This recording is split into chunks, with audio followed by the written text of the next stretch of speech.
This is Steve Heitzer. And this is Emily Vinos. And you're listening to Everyone Needs a Spotter.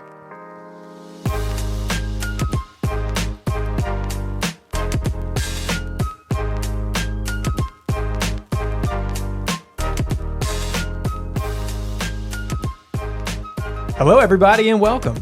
It is not a fantastic Friday here at RMS Fitness, but it is a wonderful Wednesday on this special week.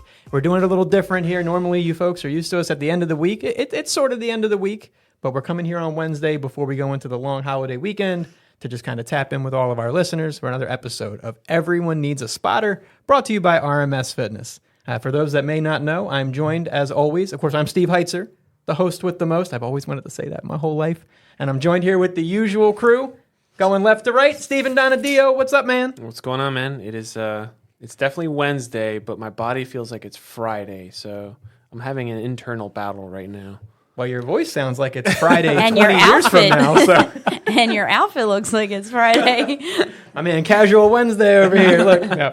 Emily, welcome back from Florida. Little Wipey's in the building. I'm here. I'm back. I made it back alive. Here we go.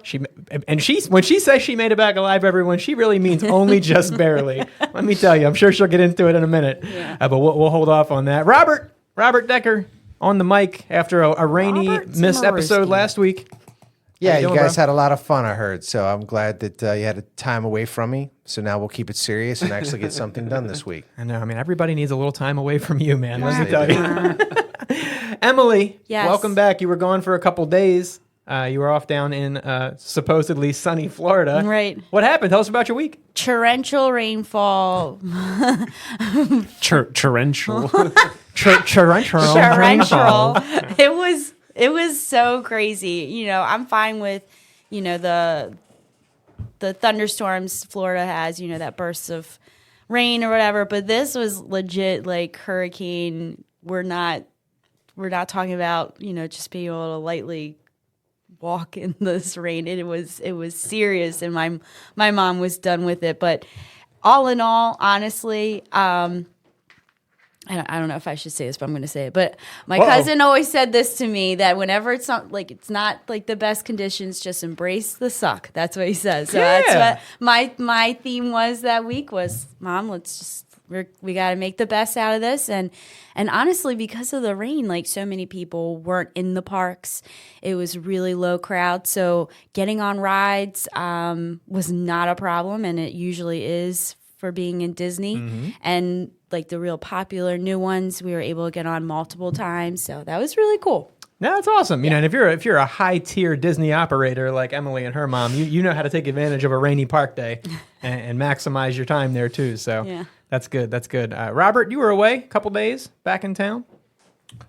I was. I'm trying to look back to see where I was because I was in North Carolina. There you go. I'm getting closer.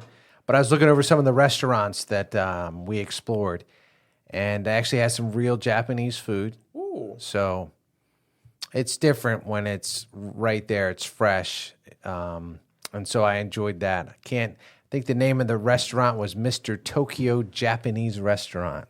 Wow. Hey, look that one up. Sounds legit. Was it like a Panda Express? Yeah, except no. And then, of course, there was opportunity. I'm trying to find the other restaurant, but I think I'm going to... Stir in Charlotte. STIR. It was very good food. Was that the place with the biscuits and gravy? No, where was that? That was called Flipside. Why are you laughing, We're Steve? the healthiest podcast ever, let me tell you. All we're talking about is where we ate this weekend. Yeah. You know what? You gotta. This biscuit situation, there was 3 biscuits on the plate, and there was bacon jam on the side. So that was good. But the stir spot had some good shrimp and grits, from what I understand. I'm not a Southern guy, but the people I was with were shrimp and grits fans, and they said it was very good. So if you get down to Charlotte and look up those 3 restaurants, you can say that Robert sent you. Yeah, so Robert is also, he's got his second job as a tour guide. So if you're going down south and need some directions on that, feel free to reach out. Emily, she is also a special tour guide just for Disney, though. She gets her little bunny ears on. That's correct. The whole thing. Bunny ears. Why? Mouse ears. Wrong animal. Thinking of Bugs Bunny. Bugs Bunny versus Mickey Tour. Mouse. Go. Wrong tour guide. Oh, my. All right. Anyway, on that note, we're going to flip it over to Steven Donadio. How was your week, bro? You've been busy?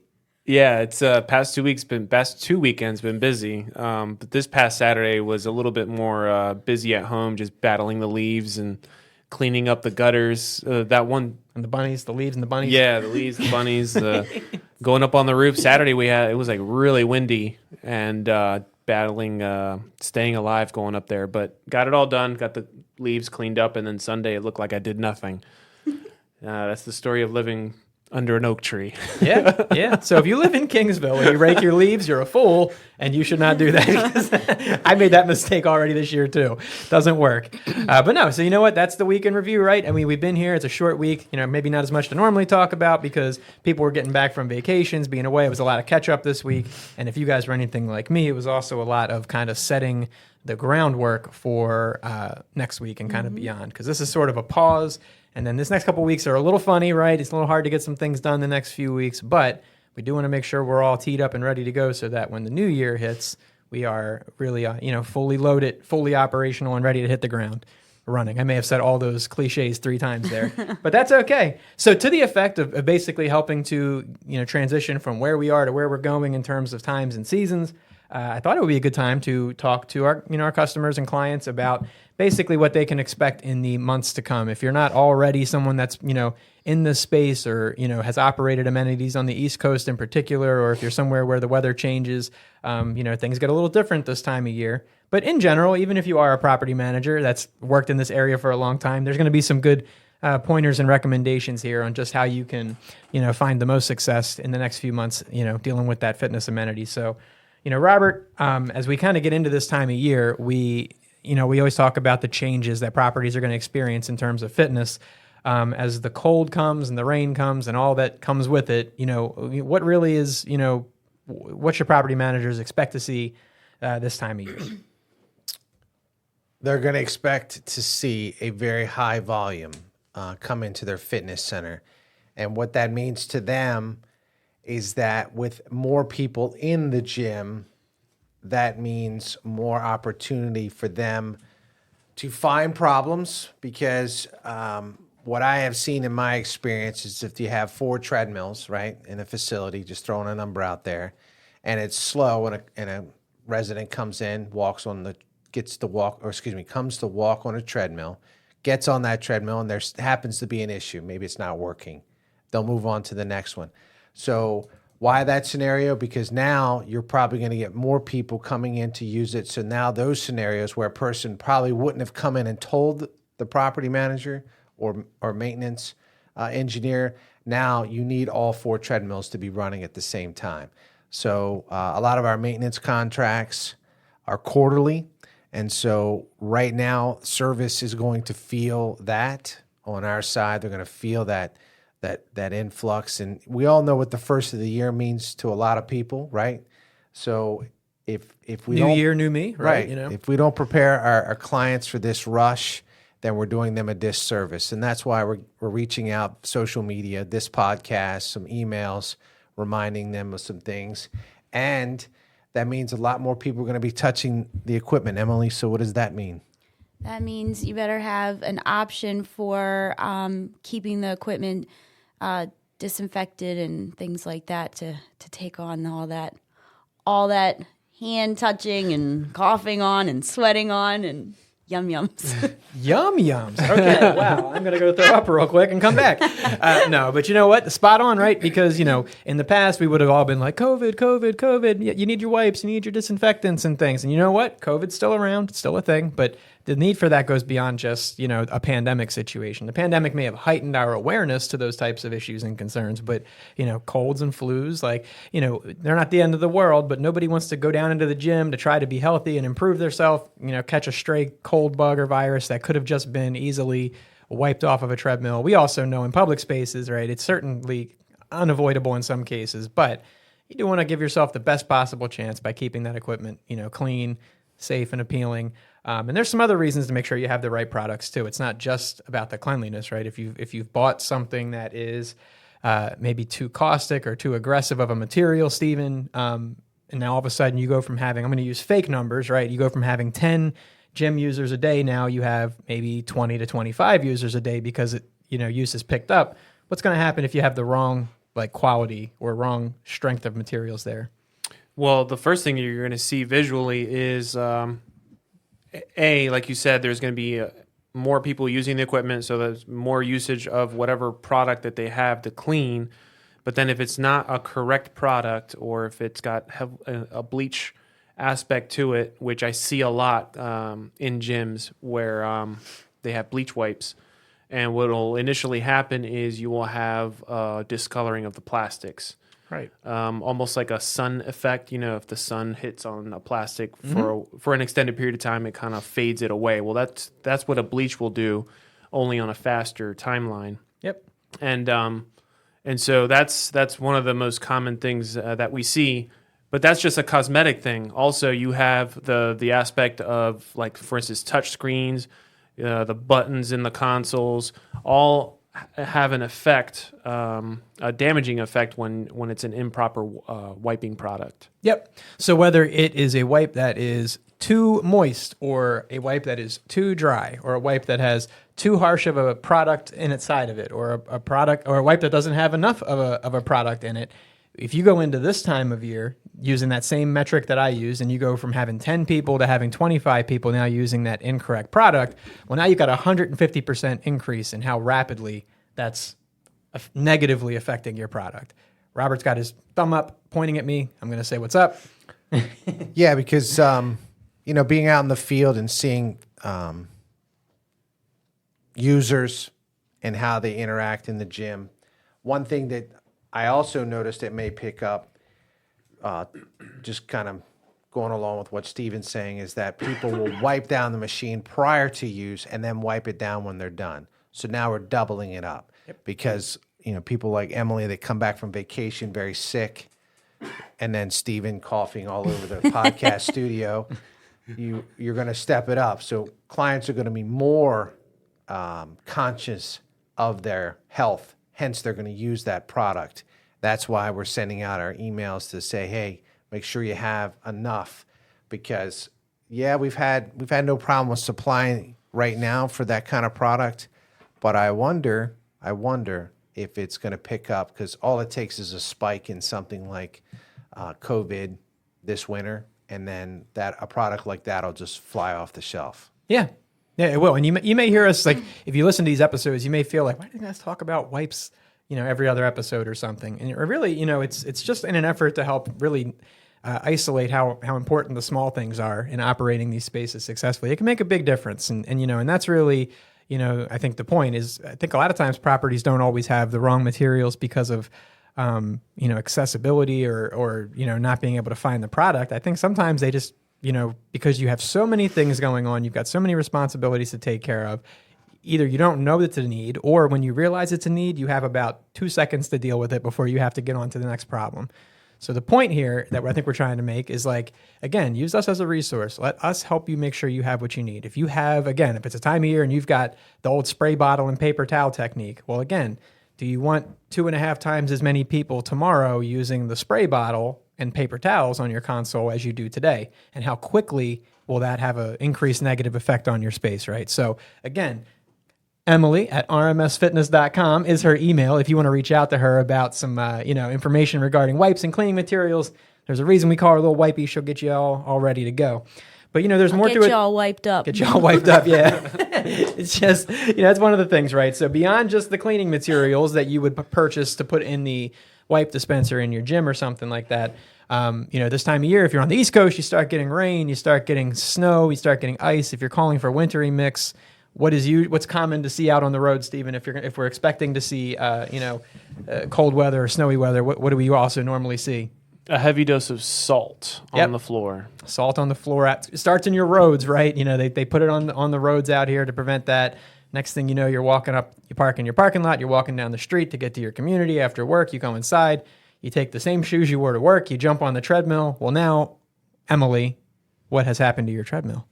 Well, now you brought all that debris onto the treadmill, and it gets in the treadmill, and it's not good. Yeah. So sometimes you'll see like the scuffs or the actual like powder from the salt Right. kind of gets on the belt. Other times you'll see like whole rock salt crystals that maybe get stuck in the treads in your Yeah. shoes. It's not uncommon this time of year to see them at the back of the treadmill, sitting on the ground, or even inside the motors as you open them up and kind of get into, cleaning them and things like that, doing maintenance. So that's a common thing this time of year. So we talked about this briefly. Well, I see another comment, Robert. Well, I know you guys are jumping ahead to the snow, and maybe we will see snow this year. But even now, mentioning the leaves, a lot of clubhouses have outside access, and the leaves get inside. And the thing that you don't necessarily know, by not cleaning that pile of leaves up and it keeps making its way to the equipment, treadmills have a way of creating that static and bringing debris into it. And if you get enough of that dust and dirt under the belt, it's going to limit the lifespan of that treadmill. So look for that. If you have an outside access into your clubhouse and that's where the residents are entering, take some preventive measures to either keep it clean somehow, some way. My recommendation, you have these services that bring these mats in and they clean them up. That could be a way, or just making sure. Now, Emily and I came across a client yesterday doing a safety class, and they make it a point that you have to take your shoes off, right, Em? Yeah. Take your shoes off, put on a pair that you haven't been walking outside with. Right. And I'll tell you, the clubhouse was clean, very clean. So, yeah, just wanted to bring that out because I know that the leaves are extremely a nuisance. They're everywhere. And you definitely don't want them affecting the treadmills because some rooms are big enough that maybe that entrance is far enough away. But in some smaller clubhouses, the entrance and exit's right there near the treadmill. So just beware of that. You open the door, the wind blows. Next thing you know, you got leaves coming in. You get the little helicopter things and acorns rolling around on your gym floor and stuff. It's not a good look, right? But basically, in general, I think, you're hitting on a nice point, Robert, which this time of year, whether it's leaves, whether it's rain, whether it's rock salt from the snow, whatever it may be, your gym is going to be exposed to more harsh elements this time of year than probably any other. So to that effect, Stephen, if there's most places that we deal with have a cleaning service, right, that already kind of comes out and does regular cleaning for them. What's something that maybe a property could consider this time of year, and maybe what, with the cleaning service that they're already using, is there anything that you think would be maybe a good course of action or something they could possibly consider? I think one thing I would recommend is we've talked about it before, have daily walkthroughs and kind of monitor the amount of, or the need of cleaning that you might require, because every gym is unique. Every property is unique to its own, depending on the amount of people living in the property and also the location. Like we said, your gym might be right by an oak tree or what have you, or right by a road where all the salts come, or it's heavily salted sidewalks. And so having a daily walkthrough of the gym and having that monitored, then you can adjust as needed as far as cleaning goes. Or even you can, if you see there's a general uptick in usage more than normal, you can even call us and do an in-between visit as well. Have an extra visit because you feel like there's an additional amount of usage that you're not used to. No, that's a good point. You could definitely get an extra visit with us. I was thinking, specifically about the cleaning company. This could be a good time of year where if you're having a monthly deep clean in your gym, or maybe this is a time of year where you maybe plan to budget for an extra visit a month during this time of year, between the cold weather months, rainy months, just to make sure that if people are coming in with those wet, muddy shoes or whatever it may be, that you're doing enough cleaning behind that to offset the increase in the use, right? Obviously.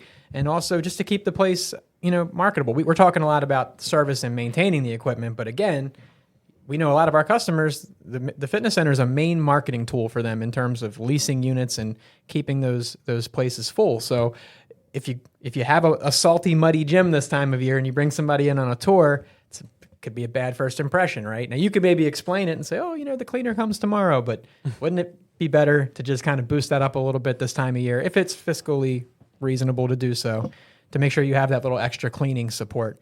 Also, only if you've made sure that they know their proper cleaning techniques, which we've talked about in prior episodes. Because if you bring somebody in to do more of the wrong thing, it's kind of just like the wipe problem we talked about earlier. That just means they're putting more wet mops on your treadmill belts, and things like that. So that's not good. So you want to make sure you have the right partner, and then maybe consider increasing the frequency this time of year.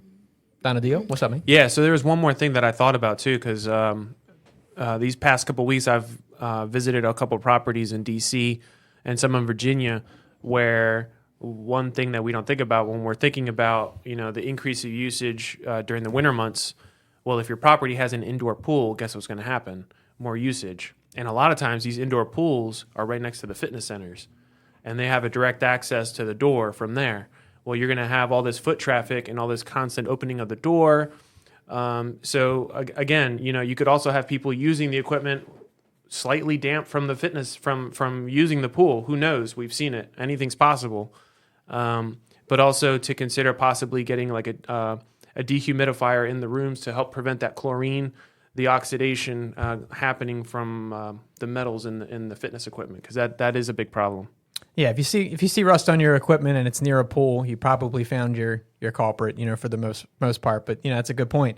Is that if you do have that sort of space, it could be a whole nother consideration, because people are going to be trying to take advantage of that indoor amenity during the cold months, which is really why people end up using the gym so much this time of year anyway. The weather this time of year in the summer and spring, it's nice. People are out walking their dogs and riding bikes and playing with their kids in the park and doing different things.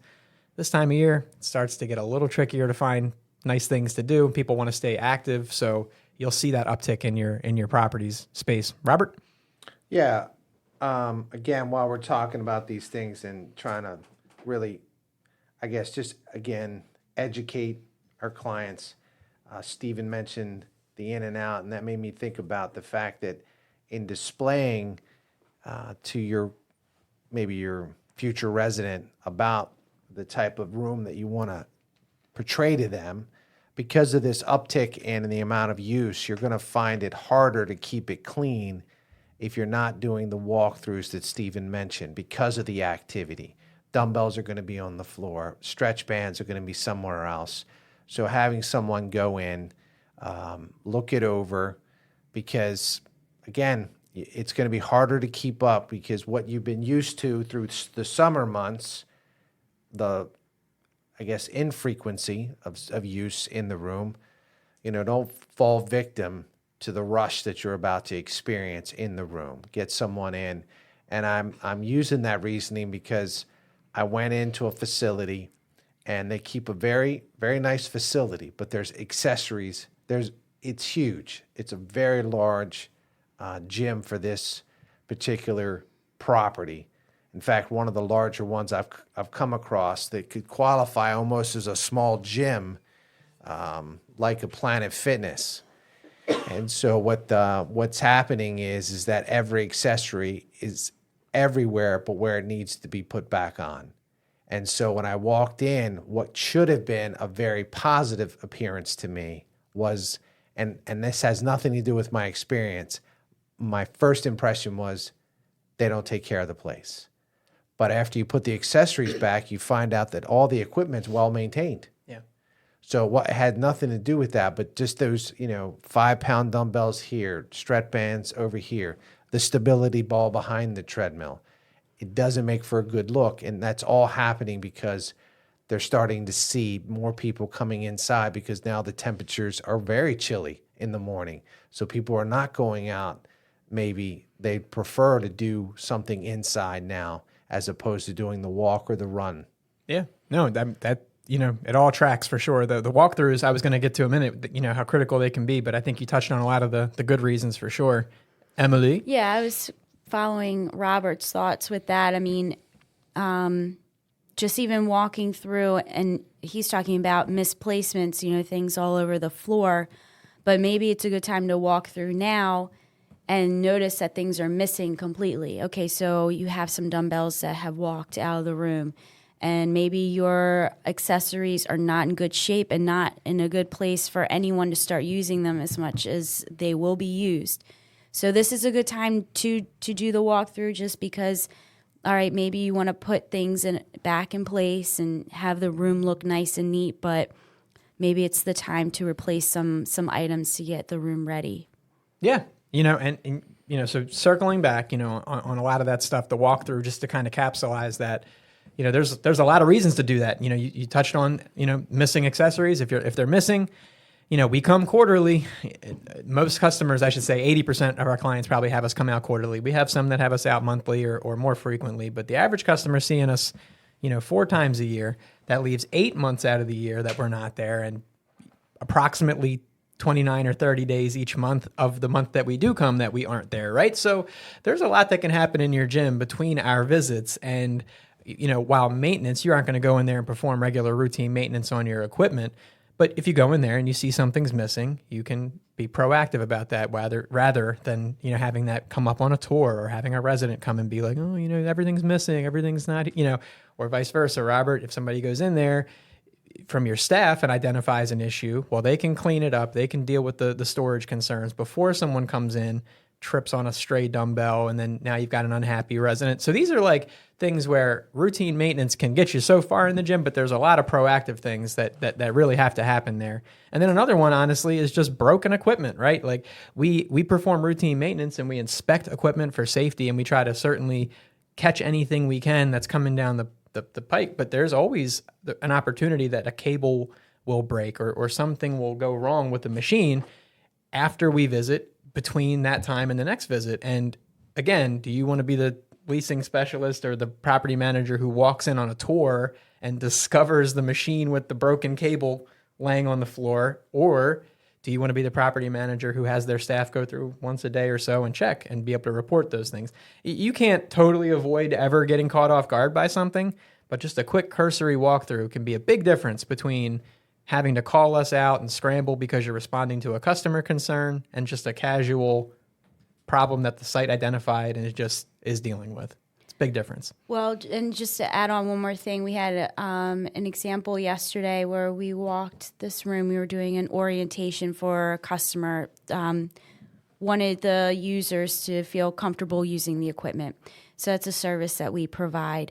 But while we were there, we noticed, pieces, accessories, weight plates, things like that had been donated. So someone brought them in, okay? But they don't belong in the gym. There's no place for them. They're tripping hazards. And again, it makes the room just kind of look disheveled. So that's another reason why it's good to have someone, if it's not us, then the property manager walk the room and identify these pieces that need to be taken out. They don't belong in there. Even though they've been donated, someone brought them in, might be using them. If it's not a part of the gym, it shouldn't be in there because, again, it can cause a tripping hazard or anything like that. Yep. That's a good point. And that was another item that I was going to bring out was like, taking the time to go through and review for broken or obsolete equipment. I know I just mentioned maybe going in and finding something broken, but you hit on another great point, which is if somebody brings down the Bowflex from their garage that they've had and they think that it would be a great addition to the gym, well, it might be fine for them and it might have been a great piece for them to use daily, but it could present a real safety issue to have a unit like that all of a sudden being in an environment where it's going to get used multiple times by multiple people a day potentially. Same could be said if you see these small, it seems to be a lot of times the adjustable benches, people will go on Amazon to try to replace something and they end up with the wrong type of product. And yeah, we can't service it because it's a liability and a safety issue, and we can't encourage you to have a piece like that. So we can't help you with it. But additionally, if somebody brings that down and gets hurt in the gym on it, it still could technically be the responsibility of the property. Mm-hmm. So again, that's just another example of why being really in touch with these spaces, especially as you enter into these busy times of year, I should say, is really important. So, and I guess I think maybe shameless plug for our own services beyond what we've already done. This might seem really obvious, Emily, but I know you work with a lot with our renewals and trying to keep our customers under contract and ready to go. What's a really important thing to make sure you have set up and ready to go this time of year before you start running into problems? You work with RMS Fitness. You want to have a maintenance, contract. maintenance plan. I gave her man. too easy of a question. I know. guys. No, but the maintenance contract, right? You have to have it in place now because Yes. it happens all the time. Somebody says, "Oh, Steve, sorry, the maintenance it fell through the cracks. We forgot to get the contract signed. We forgot to get this over. We've got 3 broken pieces in the gym. What are we going to do now?" And then, that's the thing. Like that's when you find that you're being contacted is when like all this equipment is down. Well, now it's kind of like too late. Like maintenance is not going to fix broken equipment. right, because we have to have the time on site to do not only the maintenance but also figure out what's wrong with your broken machines. But also, we can't assist you quickly in that case. If your contract is already in place and you call us and say, "Hey, I got a problem," well, boom, boom, we can be out very fast. But if we are not under contract with you currently and you run into New Year's resolution rushes or whatever it might be that makes your equipment all of a sudden start failing, well, if we've got to get your COIs in place for the property and get the W-9s lined up and get your billing figured out and get all tied up with your Nexus portals and whatever else you might have going on, well, it could be several days until we can realistically and legally come out and assist you with your problem. So, wait. Don't put yourself in that situation. We don't want you to have to wait 5 to 6 business days. We want you to be looking at 1, 2, 3 days max for us to be out there and take a look at an issue, especially if you're in kind of our main territory here. So, really, that was kind of the big points I had. So to recap them, number one, you want to make sure you have your maintenance contract in place before the heavy season and the rush hits. You want to consider bumping up the frequency of the cleaning services that you have performed in your fitness center. You want to use this time to make sure you call Emily and get your wipes and hand sanitizers and dispensers Let's go. properly configured and rated so that you're set up and ready for success. Between the visits, you want to have your own on-site teams. Be out there doing daily walks of the gym, if possible, looking for broken, missing, misplaced equipment. And of course, you want to take the time while it's here before the rush to replace anything that may be on its last leg or obsolete or improperly rated that could just be waiting to become a problem. Now's the time to deal with that. So that was a couple just ideas that we wanted to share with our clients. We know that the number of reasons. Emily, what are the reasons? We talked about them again. It's going to be New Year's, so people are going to be trying to get in good shape. Trying to get in good shape. They're just hitting the gym, trying to lose some weight, get in the best shape of their lives up until March. Hiding from the cold weather. We know a lot of these communities that these people live in now. They're so cool. You barely have to leave your home if you really if you're not so inclined to leave. You could just stay there all winter long. Yeah. You've got food and coffee shops right across the street. Right around connected to your building. You've got the gyms. I've seen some of these things in Northern Virginia, these mixed-use developments. They're like it's crazy. Whole little mini cities that you can just live in and not ever have to leave. It's so cool. So, that could be what you're about to experience if you're a property manager. And if that's the case, take this time, get yourself set up ahead of time, be ready for what lies ahead. So I don't know about you guys, but what lies ahead for me is a long weekend, and I'm going to enjoy it's going to be beautiful. Some time with my family. One of my kids is in Florida. He's down doing his thing down at Universal Studios with his grandparents this week. So I'm not jealous of him at all. And me and the wife and our daughter, we're going to spend some time. We're going to go check out a movie, do some fun things, maybe go take her playing mini golf, do some fun stuff. So that's what I've got lined up for the bonus days. You guys got anything fun on deck? Yeah, I'll be visiting my sister, so that'll be nice. You've been doing that a lot lately. Got to do it. Big family time for Emily lately. Yeah. Robert? Not sure yet. We were away last week, so I'm not sure. This weekend, maybe just something where we'll catch up around the house. Hate to break it to everybody, but the weather does look bad this weekend. Yeah. Cold, so it'll be cold and rainy. So yeah. There you go. And so more leaves will fall. Yep. And Stephen will have to rake them all up again. Yep. On his windy roof. No. Yeah, exactly. Stephen, what you up to, man? This weekend's going to be a chill weekend. A lot of Netflix and chilling, and probably maybe a bourbon in hand, too. Just relaxing. All right. When he says maybe, that means for sure. For sure. Well, you know what? I think that's just about it for us here at RMS this week. We're going to go ahead and put the finishing touches on things at our desks, get ourselves ready to go. But as always, we appreciate everybody being here and listening. We hope that this information is helpful. If you are part of our multi-family industry, family that we appreciate so much, you'll see these posts on LinkedIn. We're posting links. We will really appreciate any support that we can. Shout out to some of the people that I know have listened and liked and supported. So we appreciate everyone so far that has done so. We're going to start shouting out official names of people once I get the permission to do so. I don't want to air anybody out just yet.